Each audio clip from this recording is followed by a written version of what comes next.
आता नुकतंच मुख्यमंत्री साहेबांनी एक घोषणा केली की आजचं जे वर्ष आहे हे वालं हे अल निनोचं एक वर्ष आहे. आता अल निनो म्हणजे काय की उष्णतेचे प्रमाण वाढणार आहे, मान्सून कमी होणार आहे आणि पाण्याचे जे साठे आपल्याकडे आहेत ते कमी होऊ शकतात. आता त्यावरती योजना त्यांनी कागदी जाहीर केल्यात की बऱ्याचशा जे नद्या आहेत, नाले आहेत, जलसंवर्धनाचे जे काम आहेत ते आम्ही हाती घेणार आहोत. तर या आजच्या 22 मार्चच्या दिवशी जागतिक जल दिनानिमित्त आम्ही या ठिकाणी जमलेलो आहोत या उल्हास नदीसाठी, जे मुख्य स्रोत आहे आपल्या ठाणे जिल्ह्याचं.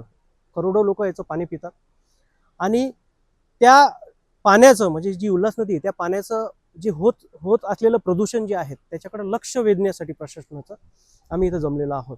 या पाण्याला वास येतोय, मलमूत्र मिसळतोय याच्यामध्ये, या पाण्यावरती सरळ सरळ नाले मिसळत आहेत, त्याच्यावरती एसटीपी प्लांट आतापर्यंत झालेले नाही आहेत, धार्मिकतेच्या नावावरती घाट झालेले आहेत अनधिकृतपणे, किंवा एखादं अनधिकृत बांधकाम सुद्धा झालेलं आहे, पण त्या नदीला स्वच्छ करण्याचे प्रयत्न झालेले नाही आहे.